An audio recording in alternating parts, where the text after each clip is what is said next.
They covered her in boiling tar and feathers for stealing a single loaf of bread to feed her starving son, then left her to die in the scorching desert heat. But when Lakota Chief Hotar found her broken body 3 days later, what he did next would shake the very foundations of the frontier town that had condemned her, and prove that sometimes salvation comes from the most unexpected places. The tar was still warm when they dragged Abigail Kane to the edge of Willow Point, Arizona territory. Her skin blistered and blackened beneath the cruel coating that clung to her like liquid shame, the feathers from slaughtered chickens creating a grotesque mockery of wings that would never let her fly away from this nightmare. Her 8-year-old son, Daniel, watched from behind the livery stable, his hollow cheeks wet with tears as his mother stumbled and fell in the dust, gasping for breath that tasted of pine resin and humiliation. Sheriff Marcus Dalton stood with his arms crossed, the tin star on his vest catching the brutal afternoon sun of September 1878. His weathered face showing no more emotion than the wooden posts that held up Carmichael's general store, where Abigail had committed her crime. Behind him, the good people of Willow Point gathered like buzzards, their faces twisted with righteous anger and something darker, something that fed on the suffering of those who had fallen too far to climb back up. The women whispered behind their bonnets while their husbands spat tobacco juice into the dirt, all of them united in their certainty that justice had been served. "Let this be a lesson to anyone who thinks they can take what ain't theirs," Dalton called out, his voice carrying across the settlement like the crack of a whip. "We built this town on honest work and Christian values, and we won't abide thieves and degenerates." The crowd murmured their approval, nodding heads that had never known true hunger, never felt the gnawing desperation that drove a mother to steal bread while her child wasted away. Abigail tried to speak, tried to explain that Daniel hadn't eaten in 5 days, that the fever had taken what little strength he had left, that she would have paid if she'd had even a single coin to her name. But the tar had sealed her lips partly shut, and all that emerged was a broken whisper that the wind carried away like dust. She pressed her hand to her side, where the store owner's boot had cracked her ribs, feeling the sharp pain lance through her chest with each labored breath. The theft had been clumsy, desperate, born of a mother's love rather than criminal intent. Abigail had waited until old Jeremiah Carmichael was distracted by a customer examining bolts of fabric, then slipped a small loaf into her tattered shawl. The bread was day-old, nearly stale, worth perhaps 15 cents at most. But Carmichael's sharp eyes had caught the movement, and his shout of "Thief! Stop her!" had echoed through the store like a death knell. The pursuit had been brief. Abigail, weakened by days without food and nights without sleep, had barely made it to the church steps before strong hands seized her arms and dragged her back. Pastor Wilhelm stood in the doorway of his sanctuary, his face pale with concern. But when Dalton explained the crime, the holy man had stepped back inside and closed the door. Even God's house offered no sanctuary for thieves, it seemed. The trial, if it could be called that, had lasted all of 10 minutes. Judge Cornelius Blackwood, a man who owned half the buildings in Willow Point, listened to Carmichael's testimony with the bored expression of someone reviewing livestock manifests. When Abigail tried to speak in her own defense, to explain about Daniel's sickness and their desperate situation, Blackwood had silenced her with a sharp rap of his gavel. "The law is clear," Blackwood had declared, his voice as cold as winter wind. "Theft is theft, regardless of the thief's circumstances. This court sentences Abigail Kane to be tarred and feathered and banished from Willow Point permanently. Let this serve as a warning to any other undesirables who might consider our town an easy mark." The sentence had stunned even some of the townspeople. Tarring and feathering was a punishment from darker times, a relic of mob justice that civilized communities had supposedly left behind. But Willow Point was far from civilized, despite its pretensions. It was a town built on silver mining and cattle ranching, where might made right, and the strong preyed upon the weak with impunity. They had heated the tar in a great iron cauldron behind the jail, the black substance bubbling and smoking like something conjured from hell itself. The smell of it burned Abigail's nostrils even before they forced her to her knees and began pouring it over her head and shoulders. The pain was beyond description, beyond human endurance. The tar seared through her simple cotton dress and into her skin, each drop a brand of shame and agony.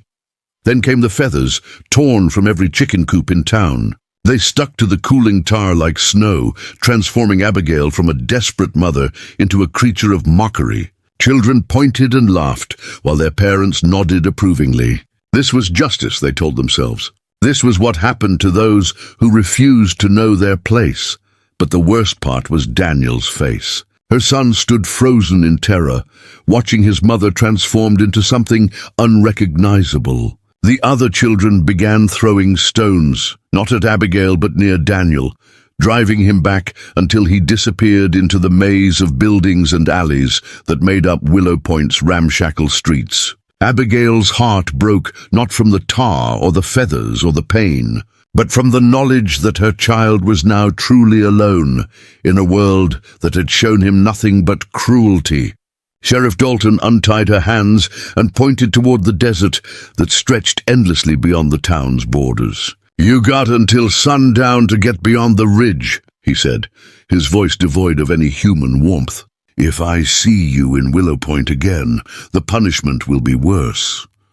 Abigail wanted to ask about Daniel, wanted to know who would care for her sick child, but the words stuck in her throat like the tar that still burned her lips. She stumbled forward, each step sending fresh waves of agony through her broken body. The tar had hardened in places, cracking and pulling at her skin with every movement. Behind her the crowd dispersed, their entertainment concluded, their sense of righteousness satisfied. They returned to their daily routines, as if nothing momentous had occurred, as if they hadn't just destroyed a human being for the crime of trying to feed her child. The afternoon sun beat down mercilessly as Abigail made her way past the last buildings of Willow Point. Each step was a monumental effort, her legs shaking with exhaustion and pain. The desert stretched before her like an ocean of red sand and scattered rocks, broken only by the occasional sagebrush or stunted tree. She had no water, no food, no destination except away. Away from the town that had branded her, away from the people who had watched her destruction with satisfied smiles. But also away from Daniel. That thought nearly drove her to her knees. How could she leave her son in that place, with those people? How could she abandon the very child she had tried to save? But what choice did she have? In her current state, she was more likely to frighten him than comfort him. Perhaps, she told herself with desperate hope, Pastor Wilhelm would take pity on the boy. Perhaps someone with more kindness than she had encountered would step forward. The first mile was the hardest. Every breath was labored, every step uncertain. The tar had cooled completely now, forming a grotesque shell that restricted her movement and made even simple actions like raising her arms or turning her head an ordeal. The feathers fluttered in the hot wind, some coming loose to drift away like the remnants of her former life. As the sun began its descent toward the western horizon, painting the desert in shades of gold and crimson, Abigail finally allowed herself to look back. Willow Point was already a distant smudge on the landscape, its buildings wavering in the heat like a mirage. Smoke still rose from its chimneys, people still went about their business, children still played in its dusty streets. Life continued as if she had never existed at all. The realization struck her with unexpected force. She had been erased, not just banished or exiled, but completely removed from the story of Willow Point. By tomorrow, the children would have forgotten her name. By next week, even the adults would struggle to remember exactly what had happened. She had become a cautionary tale, a nameless figure used to frighten others into compliance, but Daniel would remember. Her son would carry the image of his mother's destruction for the rest of his life. That knowledge cut deeper than any physical pain, burned worse than the tar that still clung to her skin. She had tried to save him, and instead had traumatized him beyond repair. The irony was as bitter as the alkaline dust that coated her tongue. As darkness began to fall over the desert, Abigail found herself at the base of a small rise, crowned with a cluster of boulders. Her legs finally gave out, and she collapsed against the largest stone, its surface still warm from the day's heat. She tried to pull some of the hardened tar from her face, but it had bonded too completely with her skin. Any attempt to remove it only brought fresh agony. The night sounds of the desert began to emerge around her. The distant cry of a coyote, the rustle of small creatures moving through the brush, the whisper of wind through stone. Abigail closed her eyes and tried to pray, but even God seemed impossibly distant. If he was watching, if he cared, how had he allowed such cruelty to flourish in a town that claimed to follow his teachings? She thought about her husband Robert, killed in a mining accident 6 months earlier. He had been a good man, a gentle soul who worked hard and asked for little in return. His death had left them with nothing but debts and grief. The mine owner had refused to pay compensation, claiming Robert's carelessness had caused the cave-in. The other miners knew better, but none dared speak against their employer. Since then, Abigail had tried everything to survive. She had taken in washing until her hands bled from the lye soap. She had cleaned houses for wealthy families who paid her in scraps and condescension. She had sewn until her eyes burned and her fingers cramped. But it was never enough. The money barely covered their tiny room above the saloon, and there was precious little left for food. Daniel had grown thinner each week, his bright eyes growing dull with hunger.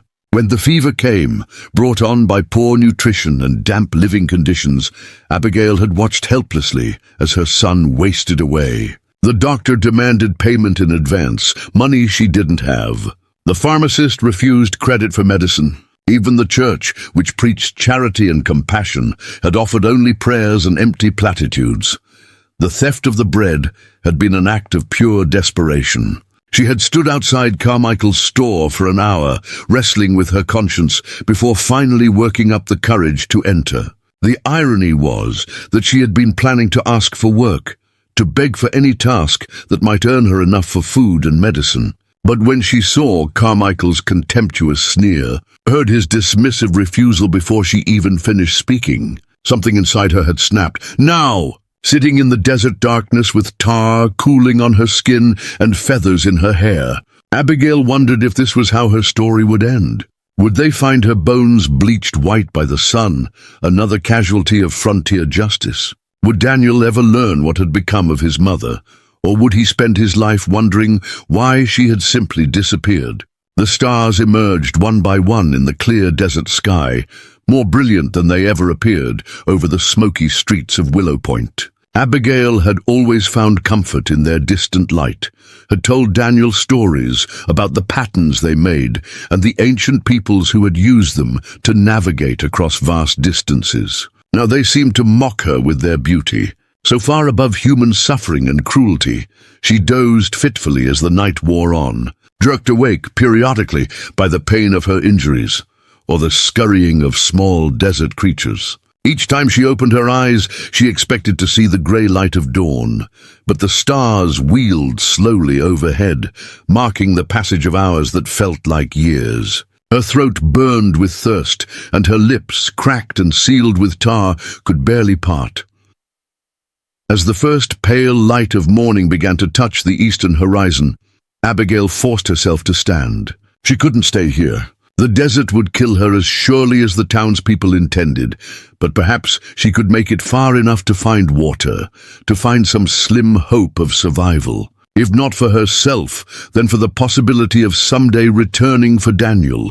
Each step was agony, but she pressed forward, driven by a mother's love that even tar and feathers couldn't extinguish. The tar had hardened overnight into a painful shell that cracked with each movement, leaving bloody fissures in her skin. Behind her, the lights of Willow Point were invisible, swallowed by distance and the rolling terrain. Ahead lay only the vast emptiness of the desert, beautiful and terrible in its indifference. The second day brought no relief, only deeper suffering. The Arizona sun climbed mercilessly into a cloudless sky, turning the desert into a furnace that seemed designed to burn away all hope. Abigail's lips had swollen shut from dehydration, and the tar that coated her skin had begun to crack and peel, taking pieces of flesh with it. Every movement was agony, every breath a struggle against the thick, oppressive heat that shimmered off the rocks like visible malevolence. She had found a small amount of brackish water pooled in a depression between two boulders, enough to wet her mouth, but not nearly enough to satisfy her burning thirst. The liquid tasted of minerals and decay, but she forced herself to drink it slowly, knowing it might be the last water she would find. Her stomach cramped violently from hunger, and she began to understand that the desert would claim her just as surely as if the townspeople had put a rope around her neck.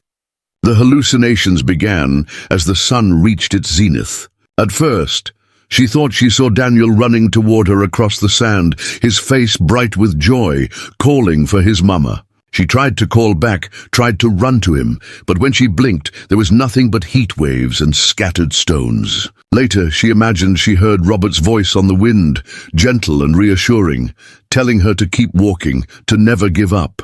She followed the phantom sound for nearly an hour before realizing she was walking in circles. As the afternoon shadows began to lengthen, Abigail's strength finally failed her completely. She collapsed beside a twisted mesquite tree, its thorny branches offering little shade, but at least some psychological comfort. The tree was evidence that life could survive in this harsh place, that even in the most unforgiving environment, something could take root and endure. She pressed her back against its trunk and closed her eyes, wondering if she would ever open them again.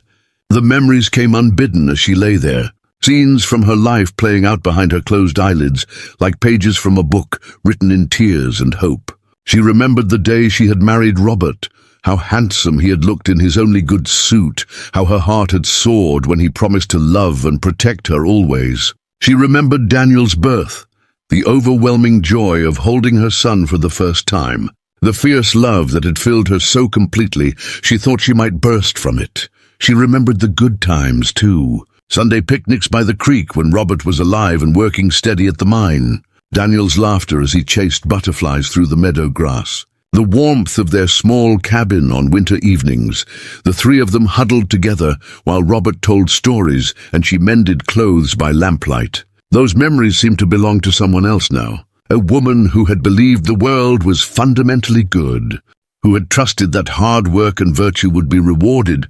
The sound of hoofbeats brought her back to the present with a start. At first, she thought it was another hallucination, but the sound grew steadily louder and more distinct. Through the shimmering heat, she could make out the shape of a rider approaching from the east, moving with the steady purpose of someone who knew exactly where he was going. Fear gripped her heart as she realized it might be Sheriff Dalton or one of his men, come to finish what they had started.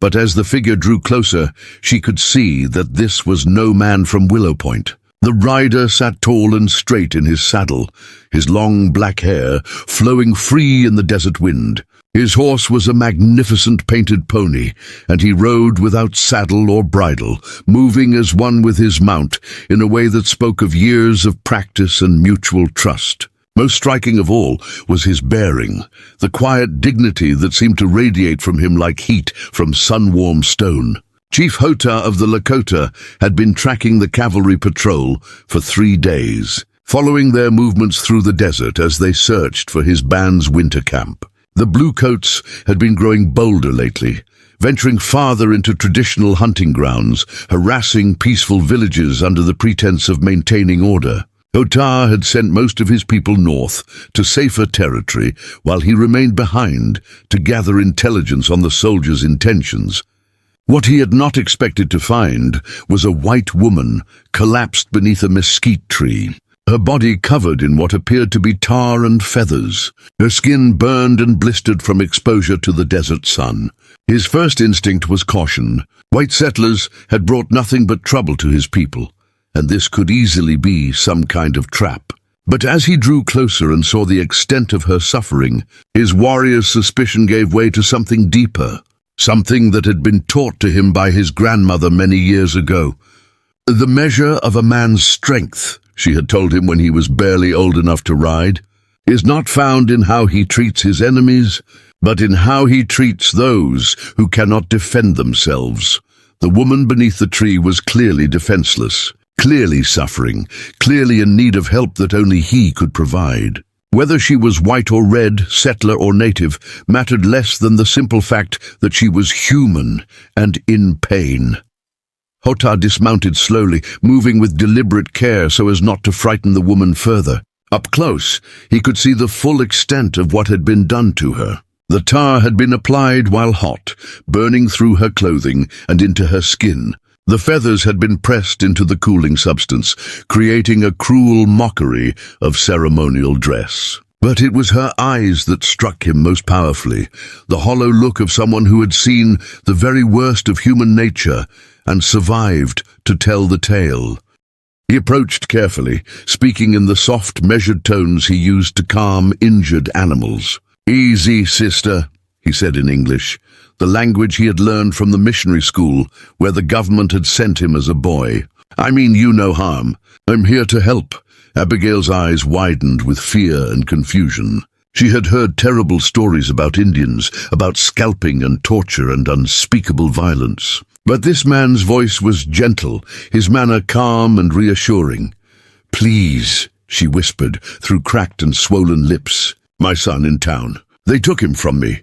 The words came out in a broken rasp, but Hota understood enough to piece together the tragedy. He had seen the handiwork of frontier justice before, had witnessed the casual cruelty that white settlements often inflicted on their own people. The irony was not lost on him that this woman, cast out by her own kind, now looked to one of the savages for salvation. Hota carefully examined her injuries, his experienced eyes taking in the full extent of the damage. The tar burns were severe, but not life-threatening if treated properly. The dehydration and exposure were more serious concerns. She needed water immediately and shelter from the sun.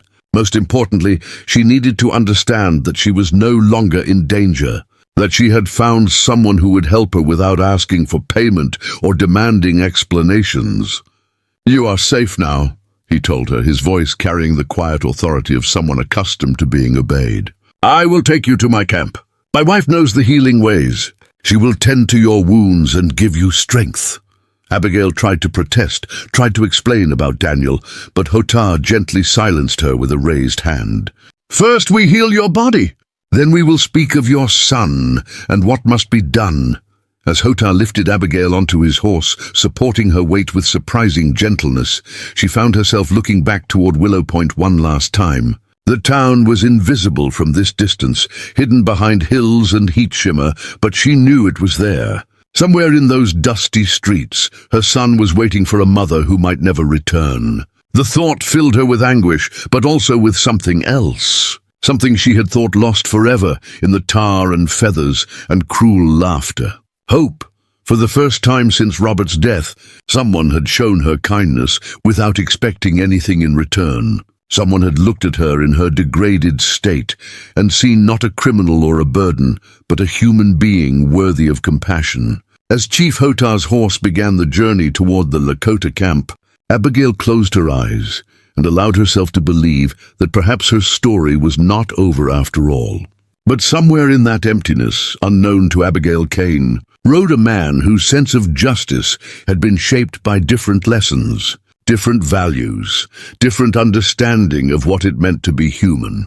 The Lakota camp nestled in a hidden valley where ancient cottonwoods grew thick along a meandering stream, their leaves whispering secrets that only the wind understood. Smoke from carefully tended fires rose straight into the still air, carrying the scents of sage, sweetgrass, and roasting buffalo meat that spoke of a people who lived in harmony with the land, rather than trying to conquer it. As Chief Hota guided his horse through the circle of teepees, curious faces emerged from doorways, their expressions shifting from wariness to concern as they saw the broken woman cradled in his arms.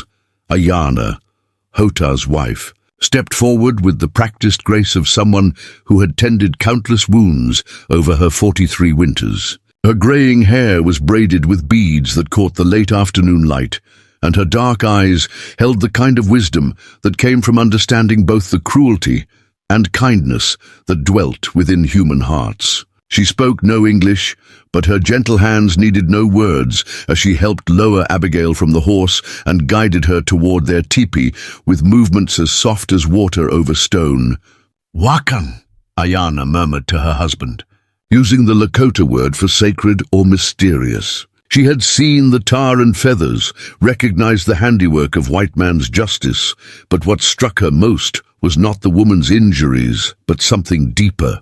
There was a strength in this broken creature that reminded her of a young wolf she had once nursed back to health after it had been caught in a trap.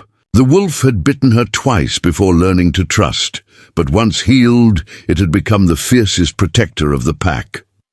Inside the teepee, Ayana began the careful process of cleaning Abigail's wounds. She heated water over a small fire, adding herbs that filled the air with healing fragrance. Buffalo fat mixed with crushed willow bark created a salve that would ease the burning and help new skin grow. But first, the tar had to come away, and that meant hours of patient work with warm cloths and gentle persistence. Each piece that peeled free took skin with it, and Abigail bit down on a leather strap to keep from crying out. Chief Hota sat outside the teepee, his weathered hands working steadily on a piece of carved bone, while his mind wrestled with larger questions. He had acted on instinct in rescuing the white woman, following the teachings of his grandmother and the promptings of his own heart. But now practical concerns pressed upon him like storm clouds gathering on the horizon. His people were already at risk from the cavalry patrols that seemed to grow more frequent each month. Harboring a fugitive white woman could bring the full wrath of the territorial government down upon their heads. Yet he could not bring himself to regret his choice. The woman's suffering had called to something deep within his spirit, something that his grandmother had nurtured during his childhood with stories of the old ways. She had taught him that the Great Spirit spoke through all living things, that wisdom could come from the most unexpected sources, and that a man's true strength was measured not by how many enemies he could defeat, but by how many he could turn into friends as darkness fell over the valley. Other members of the band came to pay their respects to their chief and to catch a glimpse of the mysterious woman he had brought among them. Tall Bear, Hota's closest friend and the band's war chief, crouched beside the fire with concern etched deep in his angular features. He had seen 35 winters and bore the scars of countless battles with soldiers, settlers, and rival tribes. His instincts screamed danger at the presence of any white person in their camp. "My brother," Tall Bear said quietly, his voice pitched low so it would not carry to neighboring teepees. "You have a generous heart, but we must think of the safety of our people. The woman may be followed. Her own kind may come looking for her with guns and hatred." He gestured toward the edges of the camp, where children played in the firelight, their laughter a reminder of what they all had to lose. "Can we risk their lives for one stranger?" Hota understood his friend's concerns, had wrestled with the same questions throughout the afternoon. But something in the woman's eyes had spoken to him in a language that transcended tribal boundaries and racial divisions. He had seen that same look in the faces of his own people when the soldiers burned their winter camp 3 years ago, when families were separated and children left orphaned on the frozen prairie. Suffering was suffering, regardless of the color of the skin that contained it.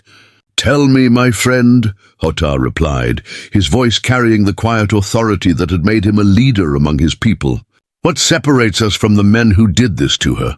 Is it the color of our skin? Or is it the choices we make when we encounter pain in others?" He picked up a small stone from beside the fire, rolling it between his fingers as he gathered his thoughts. "My grandmother taught me that every person we help creates a circle of light in the darkness. Perhaps this woman's circle will grow large enough to protect us all." Inside the tipi, Abigail drifted in and out of consciousness as Ayana worked with infinite patience to remove the tar and treat her burns. Through her fevered haze, she caught fragments of conversation in a language she didn't understand, but the tone was unmistakably caring. Gentle hands bathed her wounds with warm water, applied soothing salves that eased the fire in her skin, and covered her with soft buffalo robes that smelled of smoke and prairie grass. The healing work continued through the night and into the following day.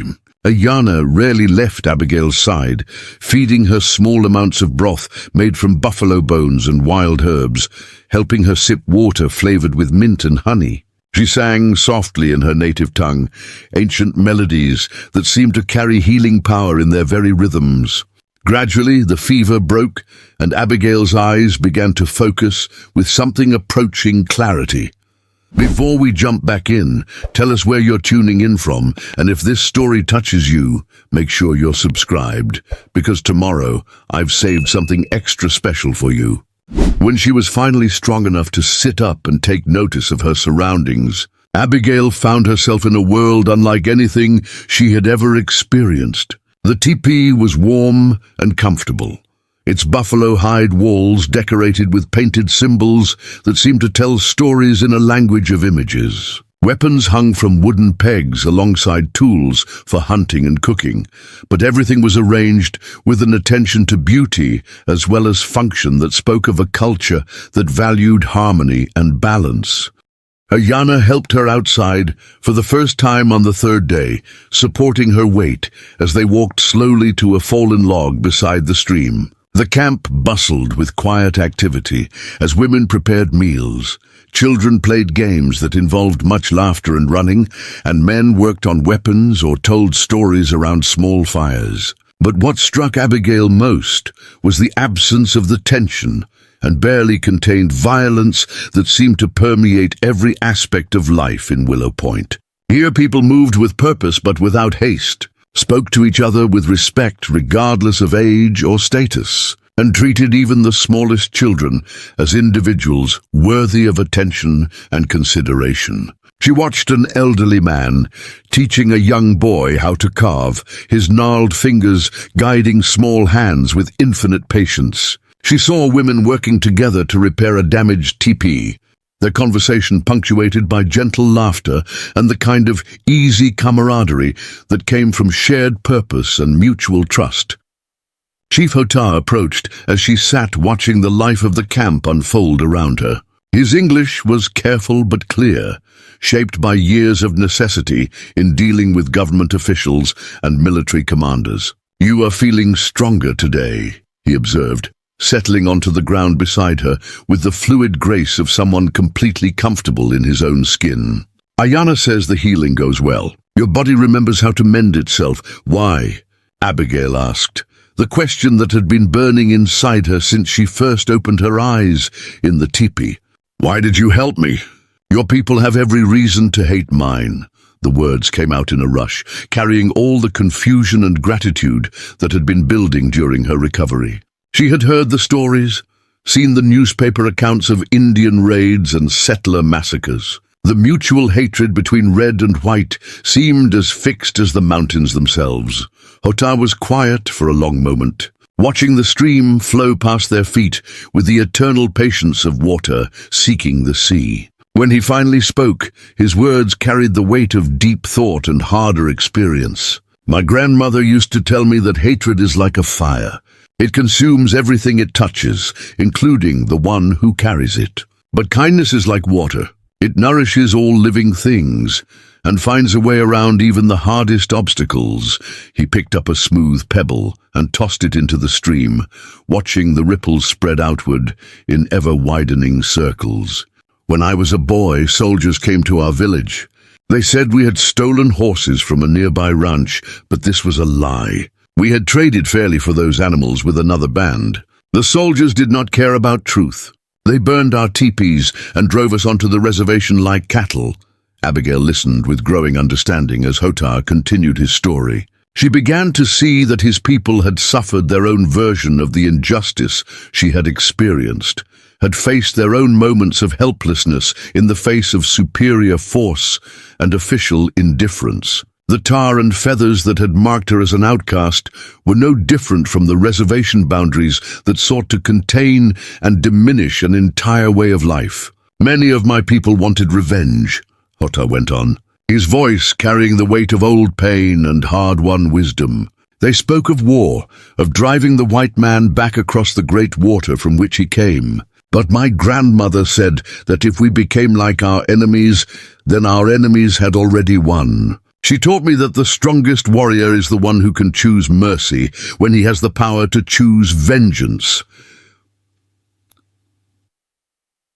As the days passed and Abigail's strength returned, she began to participate more fully in the life of the camp. Ayana taught her how to prepare certain foods, how to identify healing plants, how to repair clothing using traditional methods that had been passed down through generations. The children, initially shy around the strange white woman, gradually warmed to her gentle manner and began including her in their games and daily adventures. But always, the question of Daniel haunted her thoughts. She spoke of her son to Chief Hota during their daily conversations by the stream, describing his illness, his hunger, the fear in his eyes as he watched his mother being tarred and feathered. The chief listened with the patient attention of someone who understood that sometimes talking about pain was the only way to begin healing from it. "He is alone in that place," she said one evening as the sun painted the sky in shades of gold and crimson. "They may have put him in the orphanage by now or worse. He doesn't understand why I left him, why I couldn't take him with me." Tears ran down her cheeks as she spoke, the first she had allowed herself to shed since her rescue. "He probably thinks I abandoned him." Chief Hota studied her face with the same careful attention he gave to reading weather signs or tracking game. He saw the fierce love of a mother, the kind of protective instinct that would drive a woman to steal bread despite the consequences. The same force that had driven his own mother to hide him from soldiers when he was barely old enough to walk. Love like that did not simply disappear because of distance or time.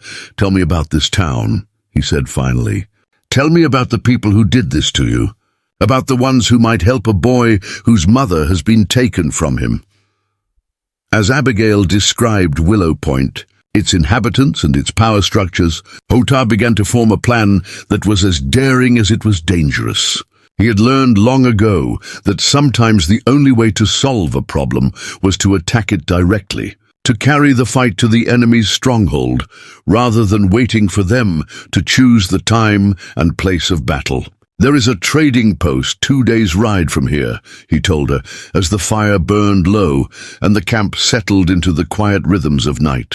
"The owner is called Jedediah Morrison, and he is one of the few white men I have learned to trust. He does business with our people fairly, and he has no love for the kind of men who would tar and feather a woman for trying to feed her child." Abigail looked at him with a mixture of hope and confusion. "What are you saying? Are you going to help me get Daniel back?" The possibility seemed too good to be true, too much to ask of people who owed her nothing and had every reason to avoid further contact with white civilization. Chief Hota smiled, the expression transforming his weathered features and revealing the man of compassion who lived beneath the warrior's exterior.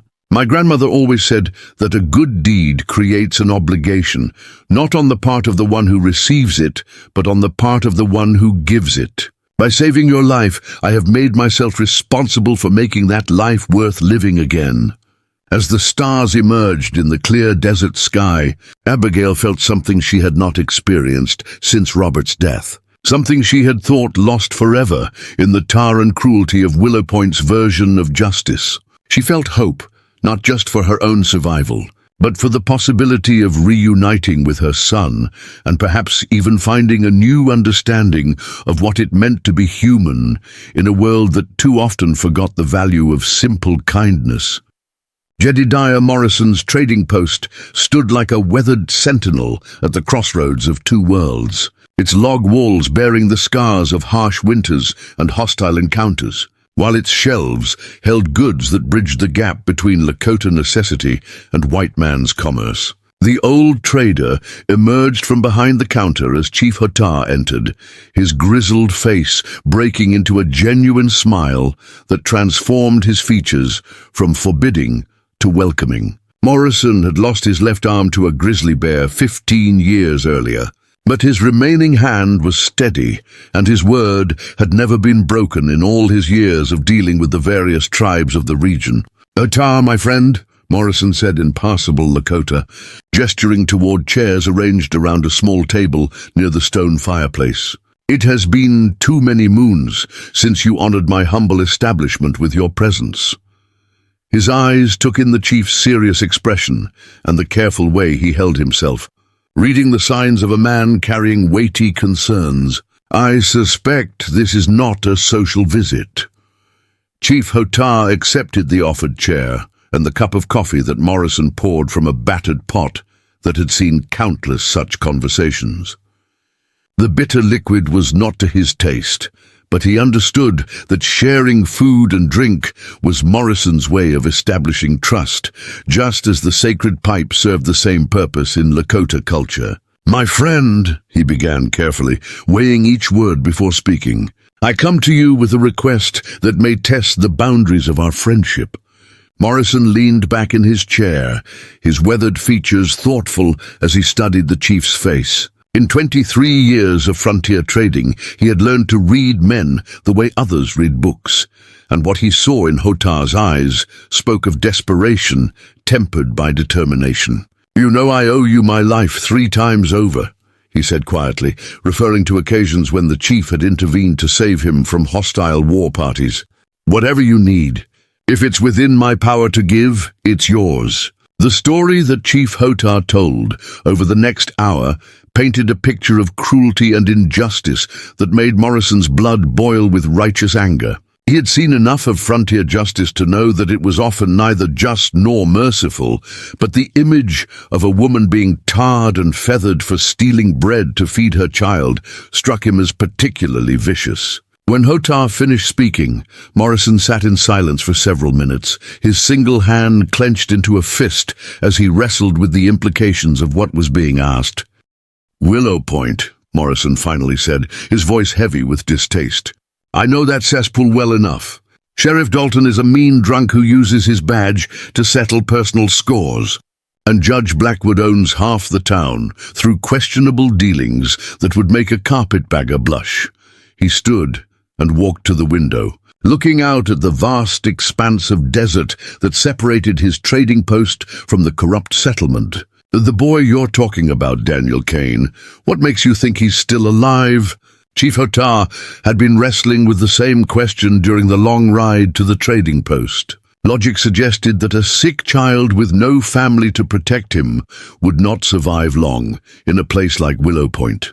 But something deeper than logic told him the boy was still breathing. "His mother's love is strong," he said simply. "That kind of love does not die easily, and I believe it watches over him even now." Morrison turned from the window, his expression grim but resolved. "If we're going to do this, we'll need more than hope and good intentions. Willow Point may be a den of thieves and cowards, but they're well-armed thieves and cowards with legal authority on their side." He began pacing the small room, his mind already working through the challenges they would face. "We'll need information first. Who has the boy? Where is he being kept? What defenses does the town have?" The answer to those questions came from an unexpected source. 3 days after Chief Hotar's visit to the trading post, a young Lakota warrior named Swift Arrow arrived at the camp with news that sent ripples of excitement and concern through the band. He had been scouting near Willow Point when he encountered a group of Apache traders who had recently passed through the settlement. Their leader, an old man named Nalnish, had spoken of seeing a sick white boy being kept in the basement of the town's only church. "The Apache say the boy is made to work for his food," Swift Arrow reported to the assembled council of elders. "The preacher man, he calls it teaching the value of honest labor." But Nalnish saw the marks on the child's hands and knew the truth. The young warrior's voice carried the barely controlled anger of someone who had seen too much injustice in his short life. "They are slowly killing him with work and hunger. just as they tried to kill his mother with tar and shame. Chief Hotah felt the familiar fire of righteous anger burning in his chest, but he forced himself to remain calm and think strategically. Rescuing the boy would require careful planning and precise execution. A direct assault on Willow Point would bring the cavalry down on his people within days, but a subtle approach might succeed where force would fail. "Tell me about the church," he said to Swift Arrow. "What did the Apache observe about its defenses and the habits of those who guard it?" The intelligence that Swift Arrow had gathered painted a picture of a town grown complacent in its cruelty. Pastor Wilhelm kept Daniel in the church basement during the day, forcing him to sweep floors, tend the small garden, and perform other tasks under the guise of moral instruction. At night, the boy was locked in a storage room that served as his cell. The church itself was built of stone and timber, solid but not fortified, with multiple windows and doors that could serve as entry points for someone with the skills to approach unseen. Abigail listened to these discussions with a mixture of hope and terror. The thought of Daniel suffering alone in that basement, weakened by illness and forced to work beyond his strength, filled her with a mother's fury that burned hotter than any tar. But she also understood the enormous risk that Chief Hotah and his people were taking by even considering such a rescue mission. "I should go with you," she said during one of their planning sessions. "Daniel will be frightened of strangers, but he'll come willingly with his mother." "Absolutely not," Chief Hotah replied, with the firm authority of a man accustomed to making life-and-death decisions. "You are still healing, and your presence would complicate an already dangerous mission. More importantly, if we are captured, your fate would be worse than death. They would use you as an example to terrorize anyone else who might dare to oppose their authority." His tone softened as he saw the pain in her eyes. "Trust in this, Abigail Kane. Your son will be returned to you, but only if we do this correctly." The plan that emerged from days of careful discussion was elegant in its simplicity.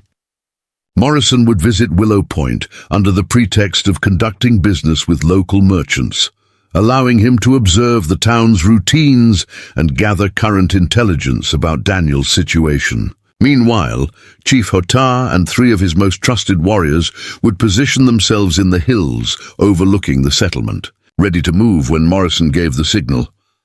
But the mission took an unexpected turn when Morrison returned from his reconnaissance with disturbing news. "The boy is sicker than we thought," he reported grimly. "I saw him briefly when Pastor Wilhelm brought him out to tend the church garden.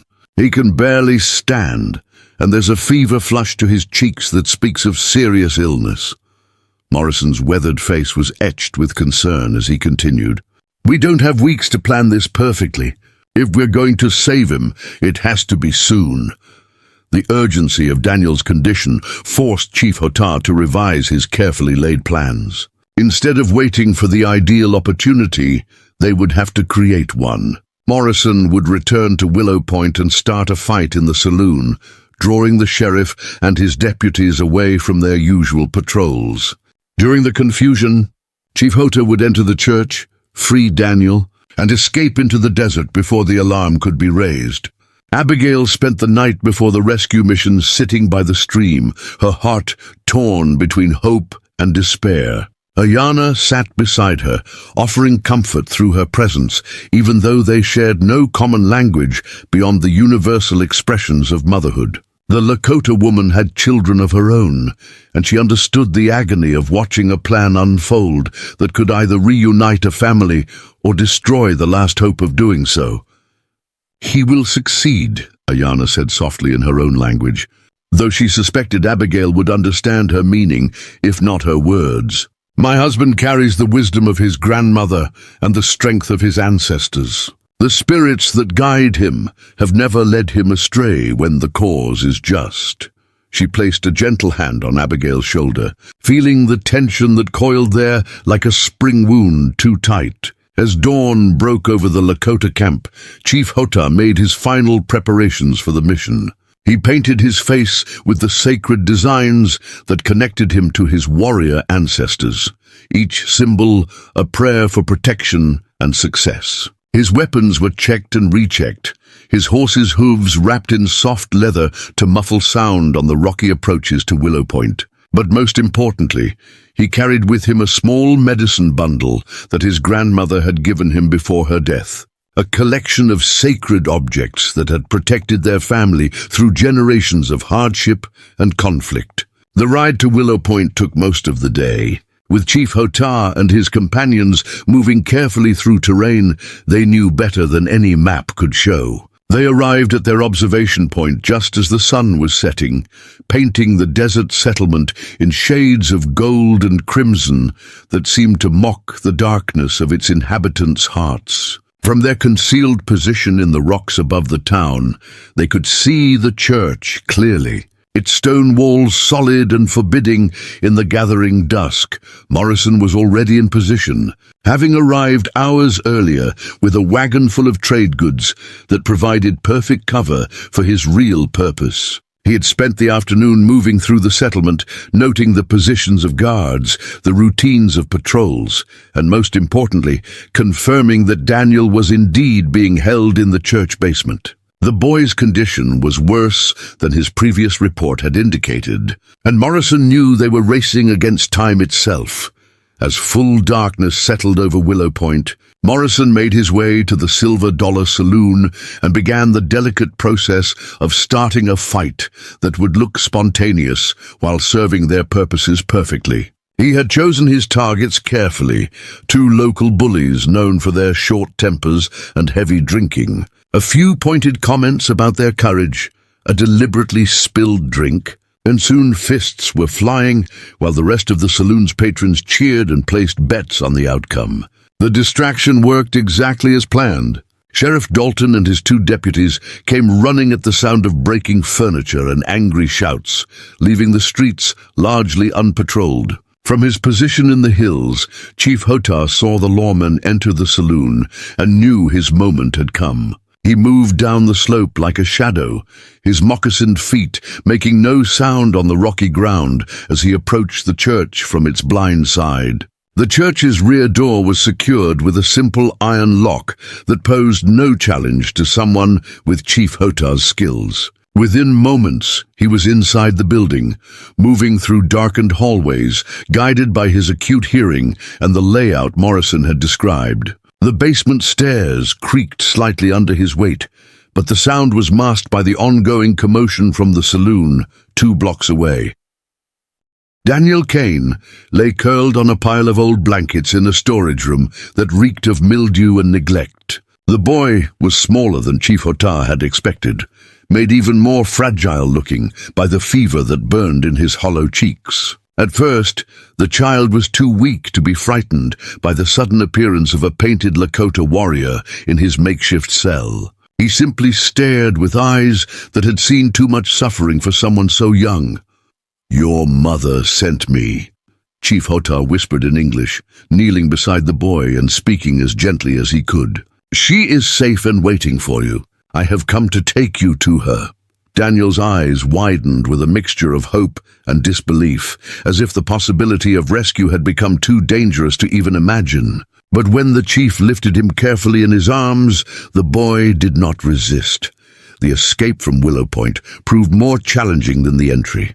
Daniel's fever had worsened, and his occasional whimpers of pain threatened to give away their position as they moved through the darkened streets. Chief Hotah used every skill he had learned in decades of warfare, moving from shadow to shadow, timing their progress to coincide with the sounds from the saloon that continued to mask their movements. They had almost reached the edge of town when disaster struck. Pastor Wilhelm, returning from a late visit to a sick parishioner, discovered the empty storage room and immediately raised the alarm. Church bells began ringing frantically, and within minutes the entire settlement was aroused. Torches flared to life as armed men poured into the streets, and the sound of horses being saddled echoed from the livery stable. Chief Hotah found himself trapped between the town and the open desert, carrying a sick child who needed immediate medical attention. Behind them, An angry mob was forming under Sheriff Dalton's leadership, armed with rifles and rope and thirsting for the kind of violent justice that Willow Point preferred. Ahead lay miles of open ground that offered no concealment from mounted pursuers. For the first time since beginning this mission, Chief Hotar wondered if his grandmother's wisdom had finally led him astray. The thunder of hooves echoed across the desert floor as Sheriff Dalton led 20 armed men in pursuit of the Lakota chief who had dared to steal from their town. The posse rode with the fury of men whose authority had been challenged, their torches creating a moving constellation of hate against the star-filled sky. Dalton spurred his horse harder, driven by visions of the promotion and recognition that would come from capturing a notorious Indian raider and recovering the stolen boy. Behind him, the merchants and ranchers of Willow Point followed with bloodlust in their eyes, eager to wash away the shame of being outwitted by a savage. Chief Hotar pressed himself against a boulder in Dead Horse Canyon. Daniel's fevered body cradled protectively in his arms. The boy had lost consciousness during their desperate flight from town, his breathing shallow and labored in the thin mountain air. Every instinct screamed at Hotar to keep moving, to put more distance between them and their pursuers, but Daniel's condition made further travel impossible. The child needed medicine, warmth and rest that could only be found back at the Lakota camp.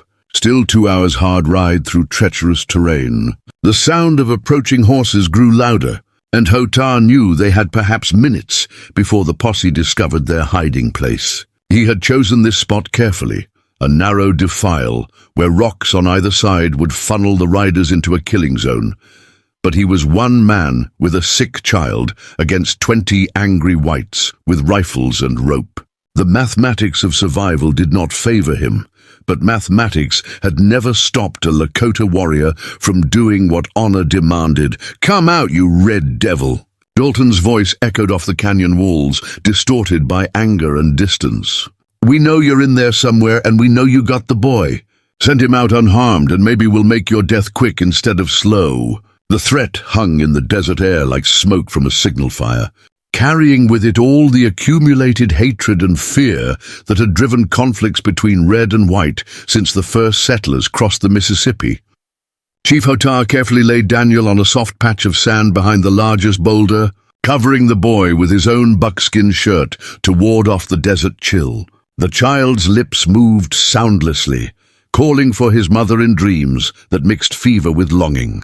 Hotar touched the sacred medicine bundle at his belt, drawing strength from the connection to his ancestors who had faced impossible odds and somehow found the courage to stand firm against the storm. The first rider entered the canyon just as the moon emerged from behind a cloud, flooding the narrow passage with silver light that turned the landscape into something from a spirit vision. Hotar recognized the man as Tom Brennan, a cattle rancher known for his cruelty to both animals and the men who worked for him. Brennan held his rifle ready, his eyes scanning the shadows for any sign of movement, unaware that death waited barely 10 feet away. Hotar's arrow took Brennan through the heart, dropping him from his saddle without a sound.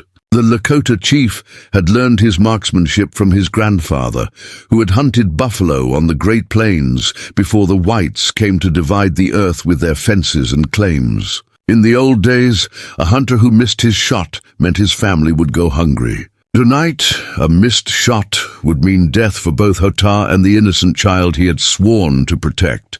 The second rider, seeing his companion fall, opened his mouth to shout a warning, but Hotar's second arrow silenced him permanently. The chief moved like smoke through the rocks, using every shadow and crevice to conceal his position, while picking off the men who entered his carefully prepared trap.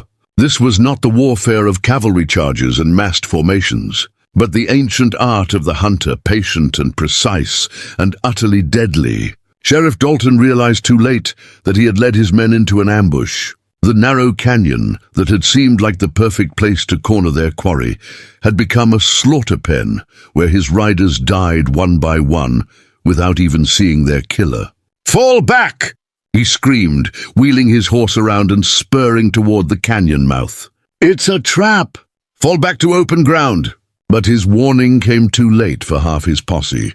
Their bodies scattered across the rocky floor like broken dolls. The survivors regrouped at the canyon entrance, their earlier confidence replaced by the grim understanding that they faced no ordinary opponent. Dalton's hands shook as he reloaded his rifle, his mind struggling to comprehend how one Indian with a bow could have decimated his force so completely. Around him, the remaining men muttered prayers and checked their weapons with the desperate urgency of soldiers who had suddenly realized they might not live to see another sunrise. "He can't have that many arrows," declared Henry Carmichael, the store owner, whose theft accusation had started this entire chain of events. "We rush him all at once, and some of us are bound to get through. The important thing is to recover my property and see justice done." His voice carried more conviction than he felt. But the alternative was admitting that a single savage had beaten them, a possibility too humiliating to contemplate. But inside the canyon, Chief Hotah faced a crisis that no amount of warrior skill could solve. Daniel's fever had worsened during the brief but violent battle, and the boy's breathing had become so labored that each breath sounded like it might be his last. The child needed immediate medical attention that only Ayanna could provide, but the posse blocked the only route back to the Lakota camp. Hotah found himself caught between his duty as a warrior and his promise to a grieving mother. Preparing and narrating this story took us a lot of time, so if you are enjoying it, subscribe to our channel. It means a lot to us now. Back to the story. The sound of reinforcements arriving turned a desperate situation into an impossible one. Captain Marcus Webb of the Territorial Cavalry had received word of the Indian raid and ridden hard with 30 troopers to assist the civilian posse.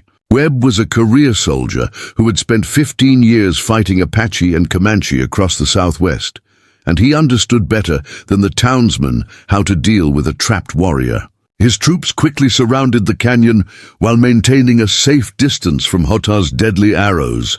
"Lakota warrior," Webb called out, his voice carrying the authority of a man accustomed to being obeyed. "I am Captain Webb of the United States Army. You are surrounded by 50 armed men with no hope of escape. Surrender now, and you will receive fair treatment under military law." The offer was a lie, and both men knew it. No Indian who had killed white settlers could expect anything resembling fair treatment, but military protocol demanded that surrender be offered before the final assault. Chief Hotah looked down at Daniel's pale face, seeing his own son at that age, remembering the stories his grandmother had told about the old days when the Lakota rode free across the endless grasslands. Those days were gone forever, buried beneath railroad tracks and barbed wire, and the inexorable advance of a civilization that measured progress in acres claimed and peoples conquered. But perhaps something of their spirit could be preserved if one warrior stood firm when standing was all that remained. "I hear your words, soldier chief," Hotah called back, his English careful but clear in the desert silence. "But I have made a promise to a mother whose child was stolen from her by men who call themselves civilized. I will not break that promise to save my own life. If you want this boy, you will have to come and take him from me."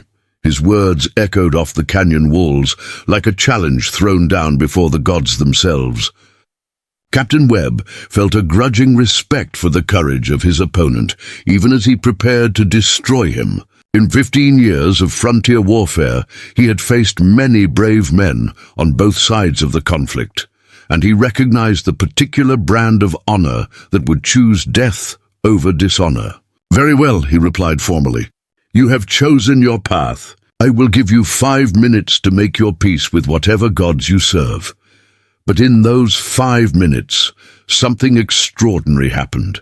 Jedediah Morrison arrived at the canyon mouth with news that changed everything. The trader had remained in Willow Point after the rescue attempt, using the chaos to investigate the circumstances of Abigail Kane's punishment. What he had discovered in Judge Blackwood's private papers was evidence of corruption so extensive that it reached all the way to the territorial capital. "Captain Webb!" Morrison called out as he dismounted from his lathered horse.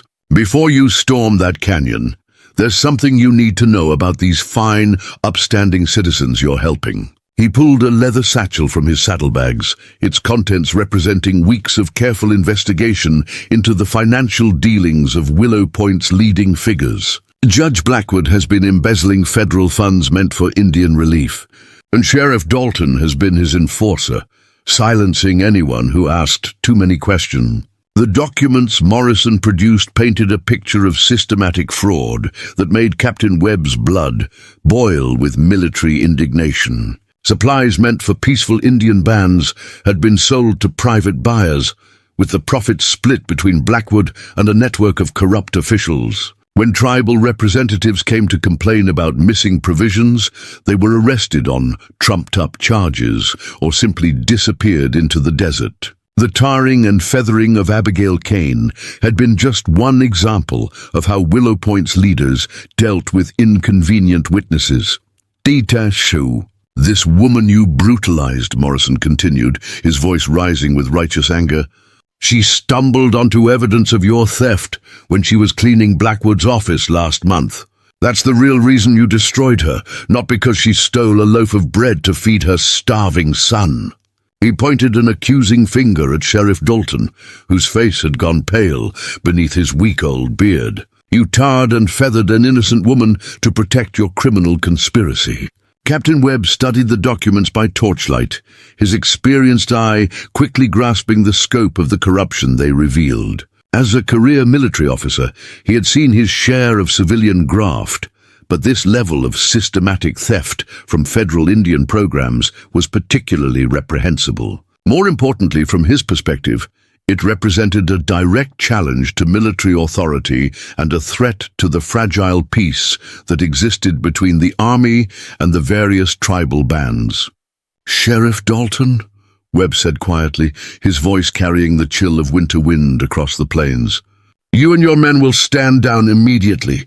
This matter is now under military jurisdiction, pending a full investigation into these allegations." He turned to address the canyon where Chief Hotar waited with the sick boy. "Lakota warrior, new information has come to light regarding this situation. I request a parley to discuss terms."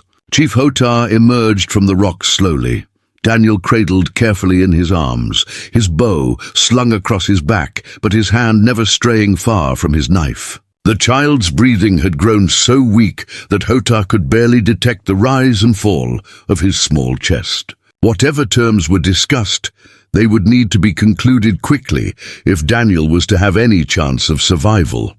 "The boy needs medicine," Hotar said simply as he approached the circle of soldiers and civilians. "His mother waits in my camp with healers who can save his life. I ask only safe passage to return him to her care." He looked directly at Captain Webb, recognizing in the officer's bearing the kind of professional soldier who might understand concepts like honor and duty that transcended racial boundaries.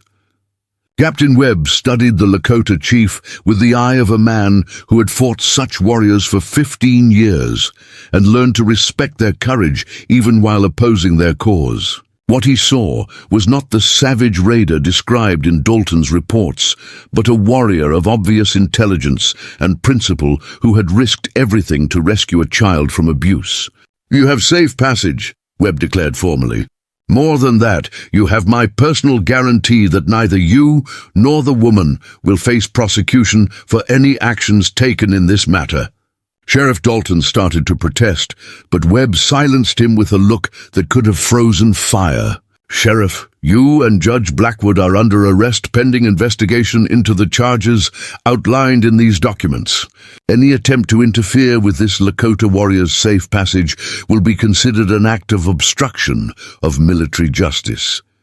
He gestured to his sergeant, who immediately detailed a squad to escort Dalton and his remaining men back to Willow Point under guard. As Chief Hotar prepared to depart with Daniel, Captain Webb made one final gesture that would be remembered in Lakota oral tradition for generations to come.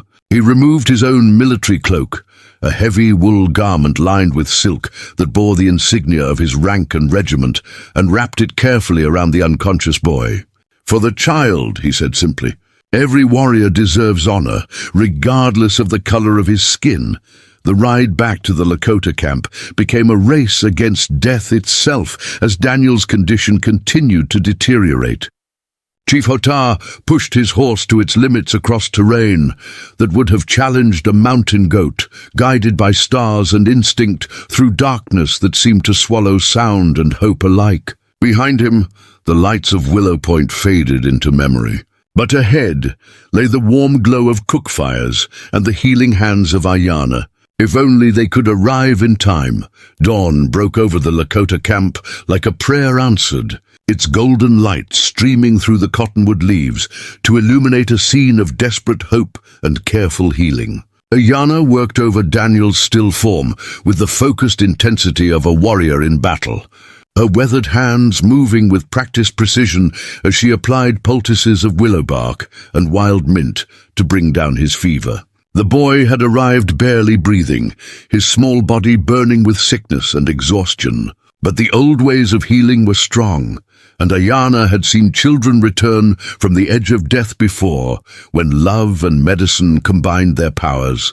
Abigail knelt beside the makeshift bed, her own healing wounds forgotten in the face of her son's crisis. She had not slept since Chief Hotah's return 12 hours earlier, instead maintaining a vigil that seemed to hold her child to the world through sheer force of maternal will. Her lips moved constantly in whispered prayers that mixed English words with half-remembered Latin from her childhood, creating a litany of hope that rose with the smoke from Ayanna's healing fire. "The fever breaks," Ayanna announced softly in Lakota, her words translated by her husband for Abigail's benefit. The relief in the medicine woman's voice was unmistakable as she felt Daniel's forehead and found it cool for the first time since his arrival.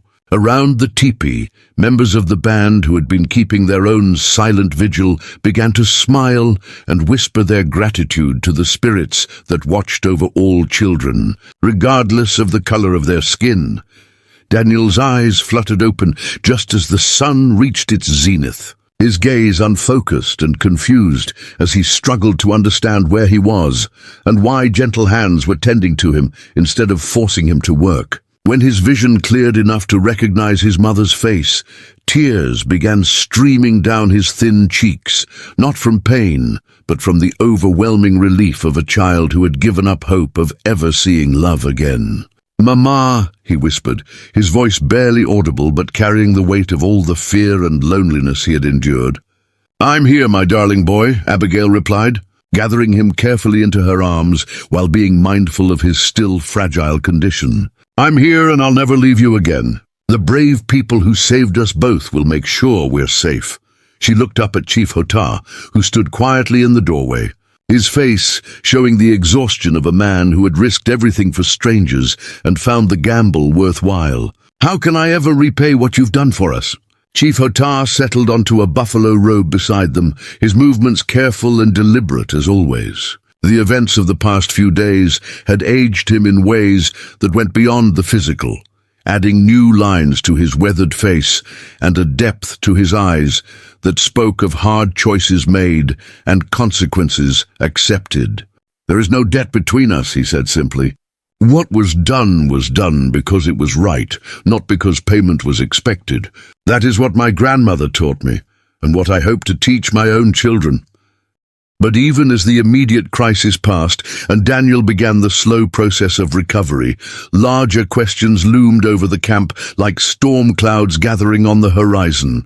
Captain Webb's protection was real but limited, extending only as far as his military jurisdiction and personal authority. The territorial government would eventually investigate the corruption in Willow Point, but justice moved slowly through official channels. And there was no guarantee that powerful men like Judge Blackwood wouldn't find ways to escape consequences for their crimes. 3 days after Daniel's rescue, these concerns took concrete form when a delegation of federal marshals arrived at the camp under a flag of truce. Led by Marshal Samuel Porter, a man whose reputation for fairness had earned him respect even among the various tribal nations. The group came not to arrest anyone, but to gather testimony about the events in Willow Point and the broader pattern of corruption that Morrison's documents had revealed. "Chief Hotah," Marshal Porter said, as he accepted the traditional hospitality of the Lakota welcome ceremony. "I've come to formally request your cooperation in our investigation into territorial corruption. Your actions may have uncovered a criminal conspiracy that reaches all the way to Washington, and we need your testimony to ensure that justice is properly served." He paused to let his translator convey the full meaning of his words before continuing.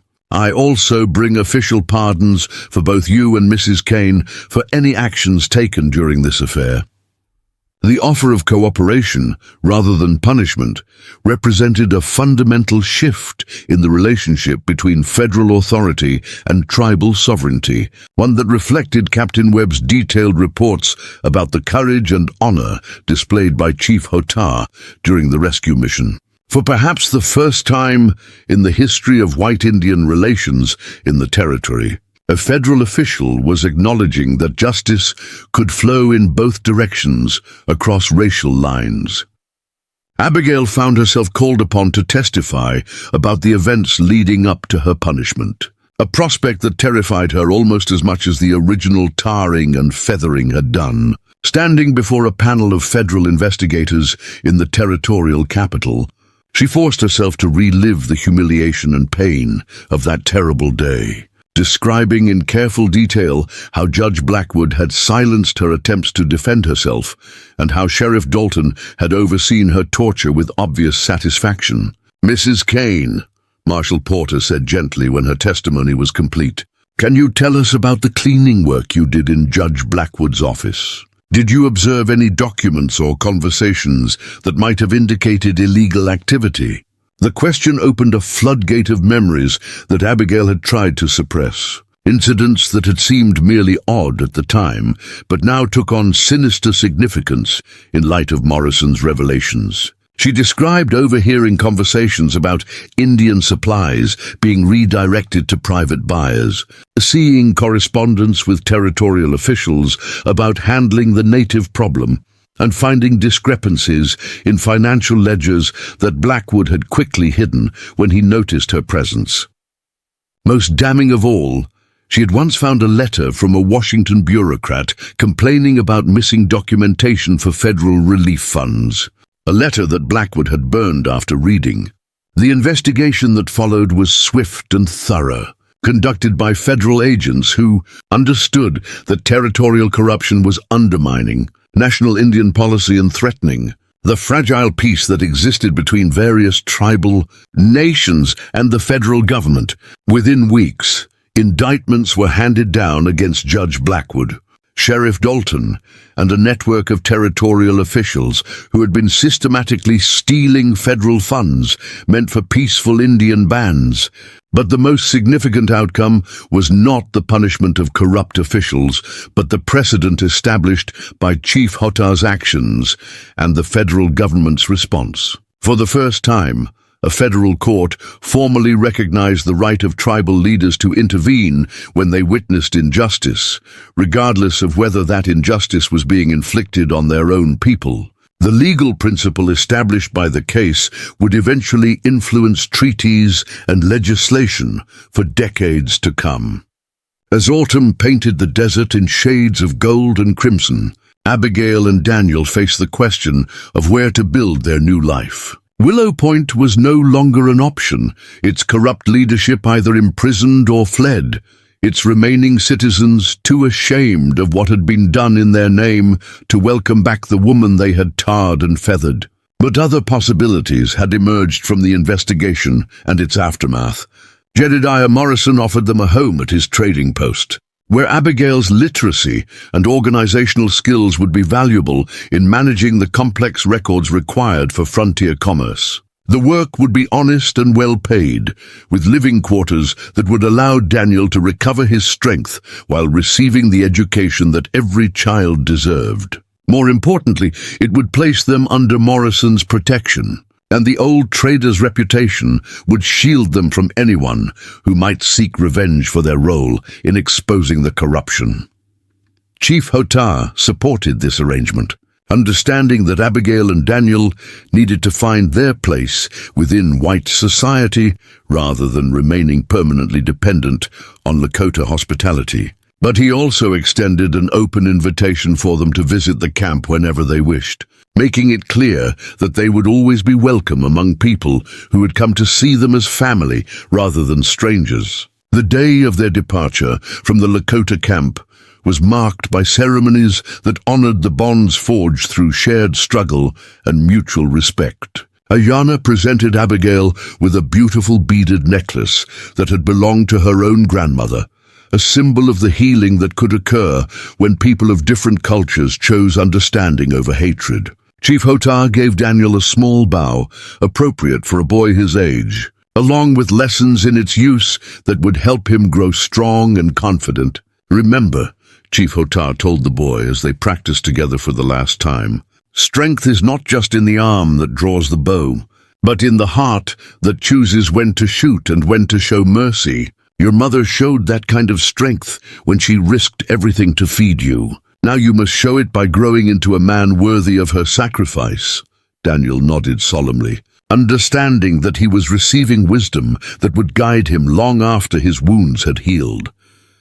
The journey to Morrison's trading post took 2 days through desert terrain that had once seemed hostile, but now felt familiar and welcoming. Abigail rode beside Chief Hotah, their conversation ranging from practical matters, like Daniel's continued care, to deeper questions about justice, forgiveness, and the possibility of building bridges between communities that had been taught to see each other as enemies.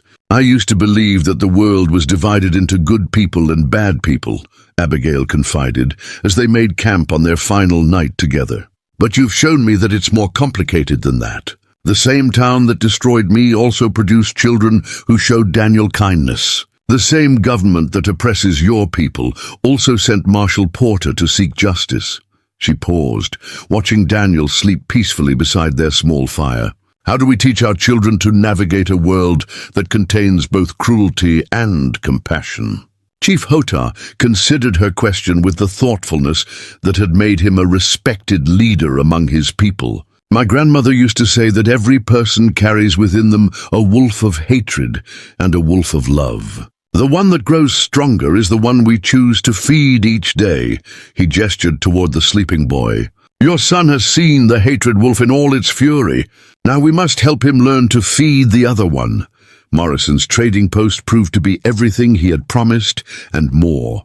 The living quarters were comfortable and clean, with real windows that let in light and air, and a stone fireplace that would provide warmth during the cold desert winters. The work was challenging but rewarding, requiring Abigail to use skills she had almost forgotten during her months of poverty and desperation. Most importantly, it offered Daniel the chance to attend the small school that Morrison had established for the children of various traders and settlers. The transformation in both mother and son was gradual but unmistakable. Daniel's health improved steadily under the combined care of proper nutrition, medical attention from a traveling doctor who visited the post regularly, and the security of knowing that he was safe and loved. His natural intelligence, freed from the constraints of illness and fear, began to flourish as he learned to read and write with the enthusiasm of someone discovering a new world. Abigail found herself becoming an integral part of the trading post's operations. Her careful attention to detail and natural ability, with numbers making her invaluable in maintaining the complex records required for frontier commerce. But more than that, she discovered a talent for diplomacy that helped smooth negotiations between Morrison and the various tribal representatives who came to trade. Her experience with Chief Hotah had given her insights into Indian perspectives that few whites possessed. 6 months after their arrival at the trading post, an unexpected visitor brought news that would reshape their understanding of their own story. Captain Webb arrived with documents from Washington that revealed the full scope of the corruption that had been uncovered through their testimony. The investigation had expanded to include territorial officials in 3 different states, resulting in dozens of arrests and the recovery of hundreds of thousands of dollars in stolen federal funds. "Your courage in coming forward made all of this possible," Captain Webb told Abigail as they sat in Morrison's office reviewing the legal documents. "The testimony you and Chief Hotar provided was the key that unlocked the entire conspiracy. Without it, these criminals would have continued stealing from both taxpayers and Indian bands for years to come." He paused, his expression growing solemn. "More importantly, you've helped establish legal precedents that will protect others in similar situations. But perhaps the most significant change was in the relationships that had formed between the trading post and the surrounding Lakota bands. Chief Hotar's endorsement of Morrison's fairness had encouraged other tribal leaders to establish trading relationships, creating a network of mutual benefit that helped both sides prosper. The post became a neutral ground where whites and Indians could meet on equal terms, conducting business based on respect rather than fear. As the first anniversary of Daniel's rescue approached, Abigail found herself reflecting on the journey that had brought them from desperation to hope. The scars of her tarring and feathering had faded to pale lines that were barely visible, but the internal scars had healed into something stronger than the original skin. She had learned that justice was not always swift or certain, but that it was possible when people of goodwill chose to stand together against cruelty and corruption. Daniel, now healthy and growing tall, had developed a particular friendship with the young Lakota warriors who occasionally visited the trading post. They taught him tracking and hunting skills that no white school could provide, while he shared with them the reading and writing abilities that would help them navigate an increasingly complex world. In these exchanges, Abigail saw the possibility of a future where her son's generation might transcend the racial hatreds that had shaped their parents' lives. Chief Hotar continued to visit regularly, his presence a reminder of the bonds forged through shared struggle and mutual respect. His wisdom had become an integral part of Daniel's education, teaching the boy lessons about courage, honor, and the responsibility that came with strength. Under his guidance, Daniel was learning to shoot the bow with increasing skill, but more importantly, he was learning when not to shoot. "Your son grows strong," Chief Hotar observed during one of these visits, watching Daniel practice his archery while other children played nearby. "But more than that, he grows wise. He will be a bridge between our peoples when he becomes a man." Abigail smiled, understanding that this was perhaps the greatest gift her son could receive, the chance to help heal divisions that had caused so much pain on both sides. As the sun set over the desert on that anniversary evening, Abigail stood outside the trading post watching the stars emerge in the clear sky. Somewhere out there, Chief Hotar was returning to his camp, carrying with him the satisfaction of knowing that his grandmother's teachings had borne fruit in ways she could never have imagined. Somewhere else, corrupt officials sat in federal prisons, paying the price for their crimes against both white and Indian victims. But here, in this small corner of the vast frontier, a woman who had been tarred and feathered for the crime of trying to feed her child had found not just survival, but purpose. Her son played happily with children of various backgrounds, learning that strength came not from hatred, but from understanding. And in the growing network of relationships between the trading post and the surrounding communities, she saw the seeds of a future where justice might finally transcend the color of a person's skin. 25 years had passed since the night Chief Hotar carried a dying boy through the desert darkness. And the trading post that Jedediah Morrison had built with such hope had grown into something none of them could have imagined. The single log building had expanded into a thriving settlement called Harmony Creek, where the descendants of former enemies worked side by side in businesses that bridged two worlds. Steam locomotives now brought goods and passengers to the depot that Daniel Kane had designed using engineering principles learned at the Territorial University. While Lakota craftsmen sold their wares in shops managed by white merchants who spoke their language fluently, Daniel stood on the platform of that same depot, his weathered hands holding a telegram that had travelled across half the continent to reach him.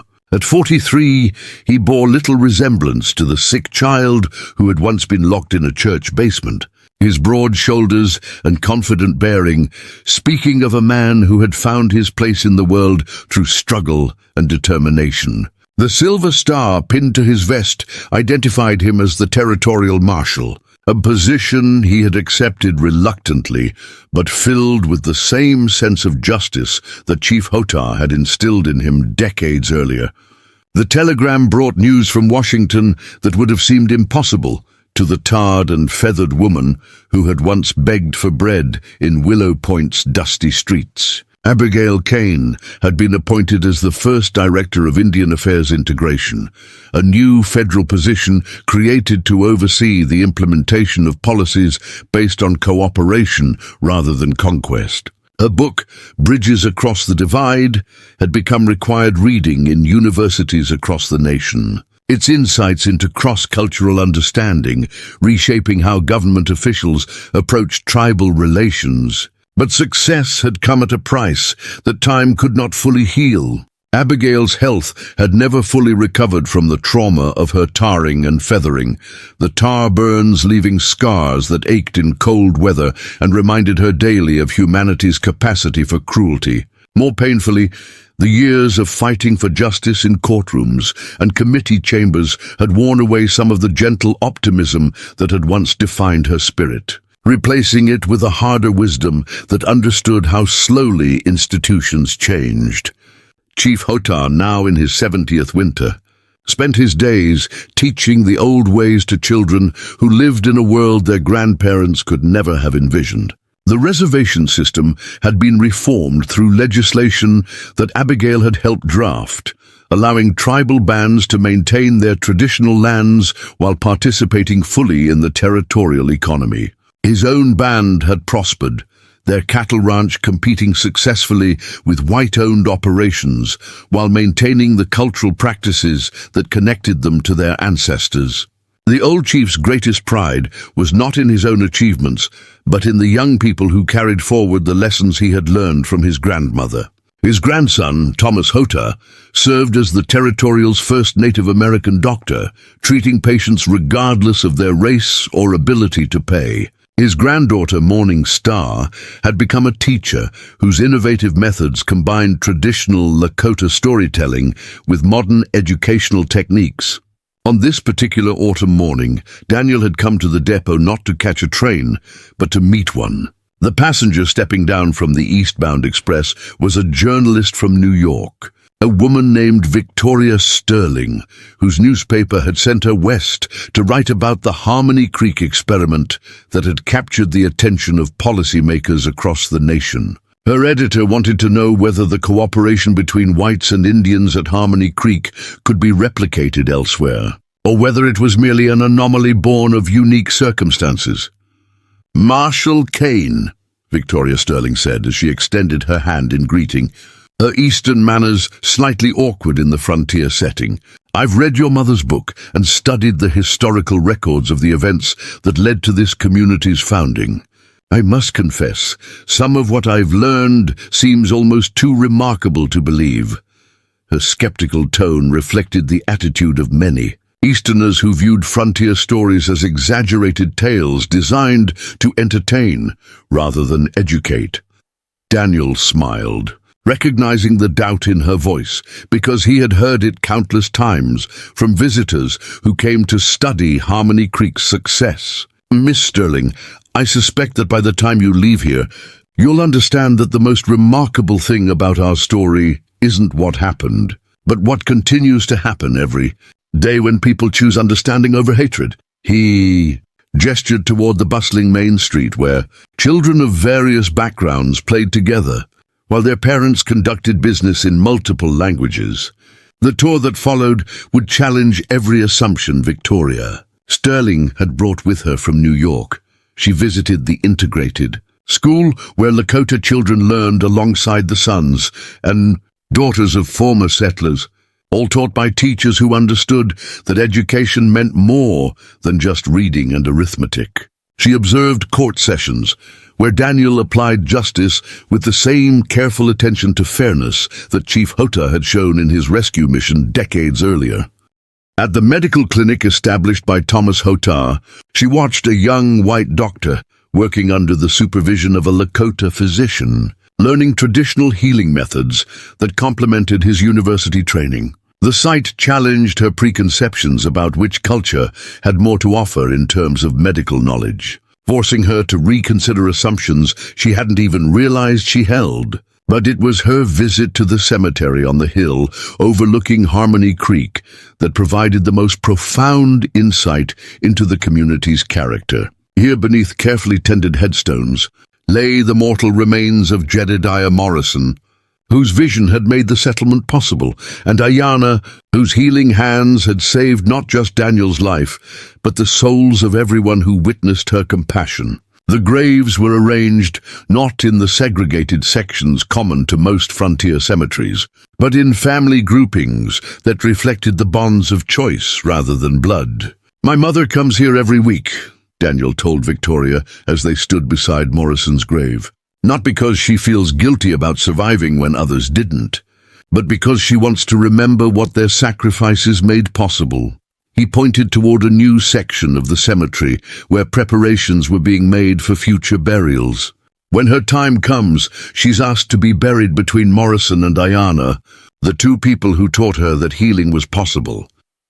Victoria's interview with Abigail took place in the comfortable parlor of the house that Daniel had built for his mother, its windows offering a view of the settlement that had grown from her suffering and Chief Hota's courage. At 68, Abigail moved slowly and spoke carefully, her voice carrying the weight of years spent fighting battles that others preferred to ignore. But her eyes still held the fire that had driven her to steal bread for her son, and later to testify against the corruption that had nearly destroyed them both. "People often ask me whether I forgive the men who tarred and feathered me," Abigail said, as she poured tea from a service that had been a gift from grateful tribal leaders. "It's the wrong question, Miss Sterling. Forgiveness implies that what they did was a personal offense against me, when in reality it was an offense against justice itself." She paused, watching children play in the street below. "The real question is whether I've learned to transform my anger into something constructive rather than destructive." The journalist pressed her on this point, sensing that it was central to understanding how Harmony Creek had succeeded, where so many other attempts at racial cooperation had failed. "What do you mean by transforming anger? How does one channel such personal trauma into positive change?" Victoria's pencil hovered over her notebook, ready to capture what she suspected would be a crucial insight. Abigail was quiet for several minutes, her gaze focused on something beyond the window that Victoria couldn't see. When she finally spoke, her words carried the authority of someone who had wrestled with demons and emerged scarred but victorious. "Anger is like fire, Miss Sterling. It can destroy everything it touches, or it can be carefully tended to provide warmth and light for others. The choice isn't whether to feel anger when confronted with injustice, but how to use that anger to fuel positive change rather than perpetuate cycles of revenge." The conversation turned to the broader implications of Harmony Creek's success, and whether the model could be replicated in other regions where racial tensions threatened to explode into violence. Abigail's response revealed the hard-won wisdom of someone who had spent decades working within government systems that resisted change. "Every community must find its own path to harmony," she said firmly. "What worked here was built on specific relationships, particular acts of courage, and the willingness of individuals to risk everything for strangers. You can't simply copy our methods and expect the same results." Victoria spent her final day in Harmony Creek, attending a ceremony that perfectly illustrated the unique character of the community. Chief Hota, now too frail to ride long distances, was formally passing leadership of his band to his son, Walking Bear, in a ritual that combined traditional Lakota customs with innovations that reflected their changed circumstances. The ceremony took place in the community center that served both as a tribal gathering place and a venue for territorial meetings. The old chief's speech, translated simultaneously into English for the benefit of non-Lakota attendees, wove together themes of tradition and adaptation that captured the essence of what Harmony Creek represented. My grandmother taught me that wisdom flows like water, always finding new channels while remaining essentially unchanged, he said, his voice still strong despite his advanced age. The wisdom our people have carried for generations must now flow through new vessels, reaching places our ancestors never imagined. Walking Bear's acceptance speech demonstrated how thoroughly the younger generation had internalized the lessons of their elders while adapting them to contemporary realities. We honor the old ways, not by preserving them unchanged like artifacts in a museum, but by applying their principles to the challenges we face today, he declared. My father saved a white child because it was the right thing to do. Now I must save this community by ensuring that righteousness transcends the boundaries our fathers were forced to accept. As Victoria prepared to board the eastbound train that would carry her back to New York, she reflected on the transformation her own thinking had undergone during her week in Harmony Creek. She had arrived expecting to write about a curious frontier experiment, but she was leaving with material for a story that challenged fundamental assumptions about race, justice, and the possibility of redemption in American society. Daniel accompanied her to the depot, carrying her bags with the courteous attention that his mother had taught him to show all guests. Marshal Kane, Victoria said as they waited for the train, I have to ask you something personal. Do you ever wonder what your life would have been like if Chief Hotar hadn't found your mother that day in the desert? The question had been haunting her since she first heard the story of his rescue. Daniel considered the question seriously, his gaze traveling across the settlement that had become his life's work. Miss Sterling, I've learned that asking what if about the past is less important than asking what now about the future. Chief Hotar didn't save my life, so I could spend it wondering about alternatives. He saved it so I could use it to continue the work he started. The train's whistle sounded in the distance, signaling the end of their conversation.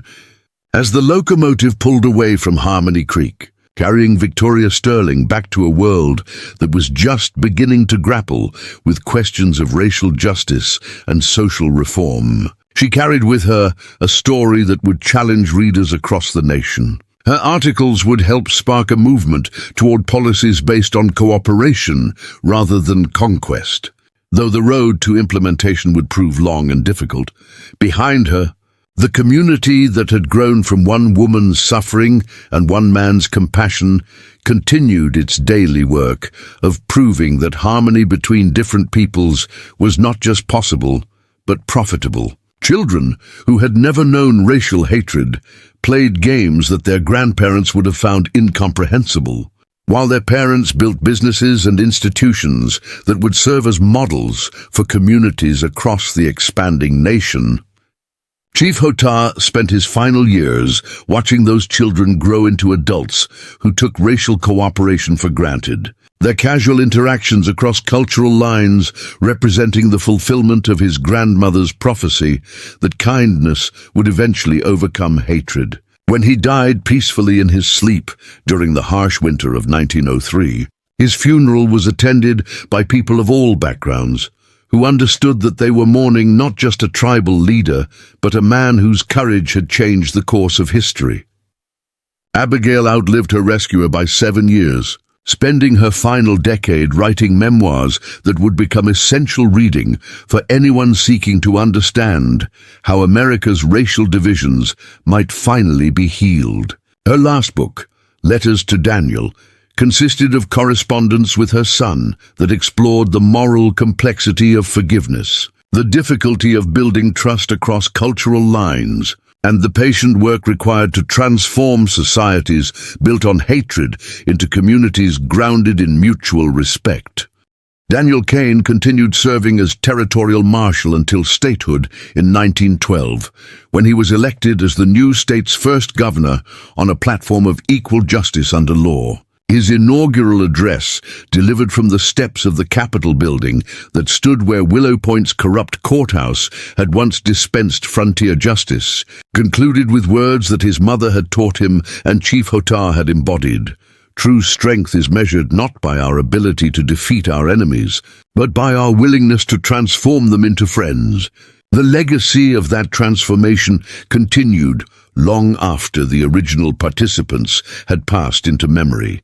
Their story told and retold in schools, where children learned that heroes came in all colors, and that justice was not a destination, but a journey requiring constant vigilance and renewal. Harmony Creek itself grew into a major city whose success attracted visitors from around the world, all seeking to understand how former enemies had learned to build a future together. And in the museum that occupied the site where Morrison's original trading post had stood, visitors could still see the artifacts that told the story of Abigail Kane and Chief Hotar, their unlikely alliance serving as proof that even in humanity's darkest moments, the possibility of redemption remained as constant as the desert stars that had guided them both toward justice. Up next, you've got two more standout stories right on your screen. If this one hit the mark, you won't want to pass these up. Just click and check them out, and don't forget to subscribe and turn on the notification bell so you don't miss any upload from us.